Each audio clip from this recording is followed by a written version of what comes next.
Hi, it's Claire and welcome to Needle Say More. Today I'm going to show you how to turn a dress into a fun ruffle top in less than 30 minutes. So this dress, it is really sweet, but it's just not very flattering around the stomach and the hips. So I think it's going to look much better kind of sitting between the waist and the hips, just like that.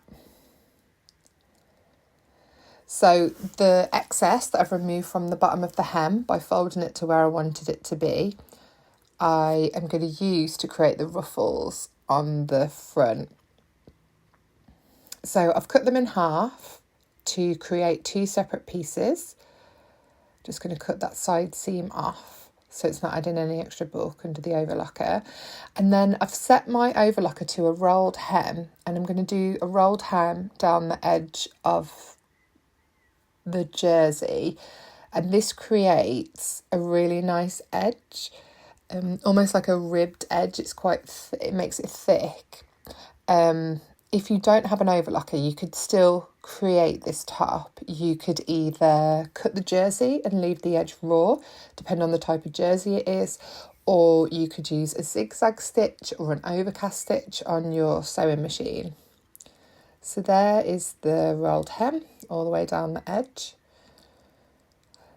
So I'm placing the piece of jersey I've just created on top of the t-shirt just to decide how wide and narrow I want it to be across the length of the t-shirt. So I've decided to go wide at the top, tapering down to narrow.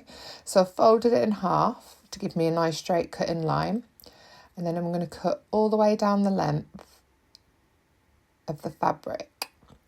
Now I'm going to use the piece I just cut out as a template, lay it on top of the piece below, and I'm going to use this to make sure both sides are completely symmetrical and will look really even. It's worth taking your time to get it all laid out flat, make sure it's all lined up accurately so that they're identical.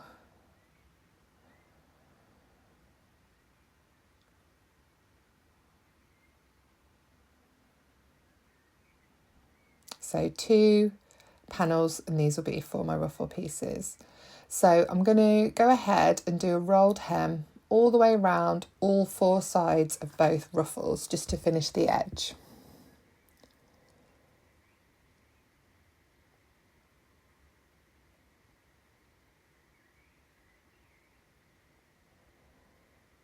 So I'm laying my ruffles out on the top now. You can see the rolled hem has gone all the way around the 4 different sides. So I want the widest bit of the ruffle at the top, narrowest at the bottom. If you've got any loose threads, it's a good idea to cut those off before you go any further. Then I want to make sure the ruffle is aligned with the middle of the shoulder seam. And I always find the easiest way to do this is to fold the fabric in half and then put a pin halfway, and then you know it's in the right place. So I'm positioning my ruffle where I want it to go. And at the moment I'm thinking, if I do it as it is, it's going to look a little bit flat and it's not going to have the textured effect that I want. So on my sewing machine, I'm doing a quick gather stitch all the way down the length of the fabric. So this is a basting stitch, so set your stitch length to 5, then you're going to use the threads to gather it up to give it more texture and give that ruffle more texture all the way down. So you want to pull the ends gently, and then as it gathers, ease this through the whole length of the ruffle.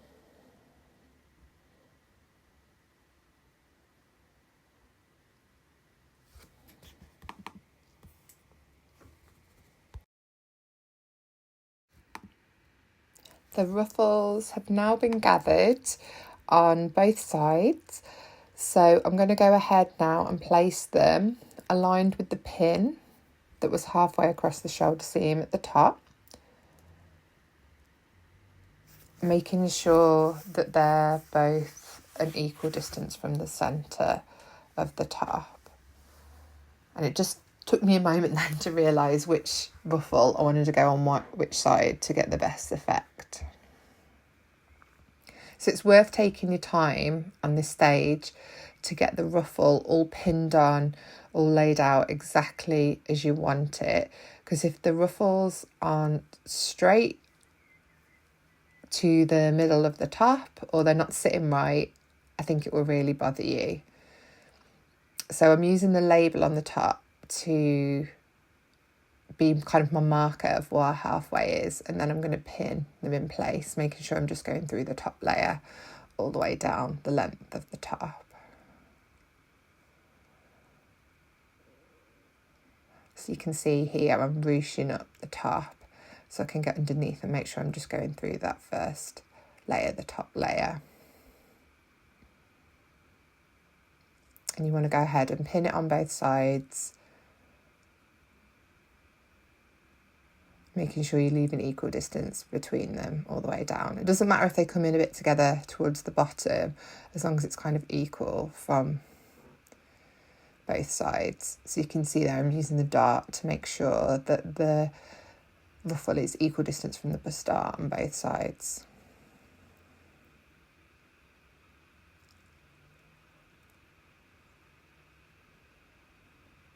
And I quite like the effect of the stripe going in an opposite direction from the rest of the top. So the vertical stripes against the horizontal stripes. I think that looks quite fun. So take the arm off the machine just to make it a little bit easier to get into the ruffle on your top. And you want to sew really close to the edge. So I'm trying to get as close to where I overlock the rolled hem as I can. So really nice and close to give that ruffle the ability to stand up and give it lots of texture.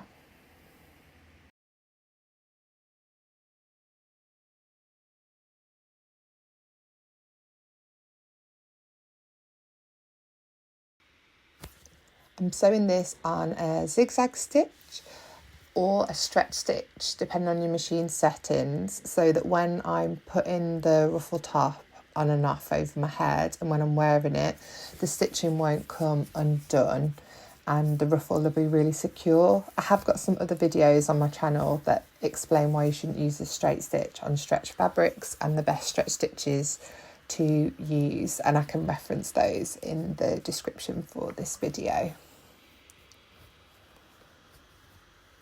So you want to take your time as you're sewing along the ruffle, because there's going to be quite a lot of bulk, lots of gathers along the ruffle. So really take your time with this, take your pins out as you go. And by taking off the arm of the machine, it allows you to move the neckline of the top all the way around, so it makes it much easier for sewing.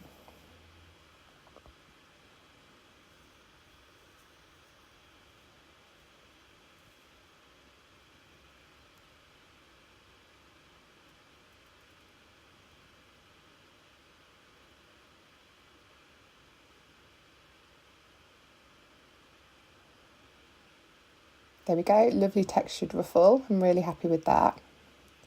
So the top of the ruffle is moving about quite a bit. So I've decided to gather the top of the ruffle and then I'm going to stitch that in place just to give more structure at the top and to hold it securely.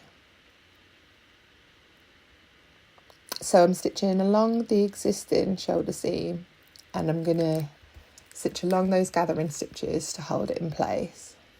And again, I would use a zigzag stitch for this or a stretch stitch on your machine. There we go, and then all the gathering stitches need to be removed when finished. So you can see here, I'm really pleased with this. It's got loads of texture, loads of personality. It's much more flattering. It's got a lot of interest around the neckline. It looks so much more flattering.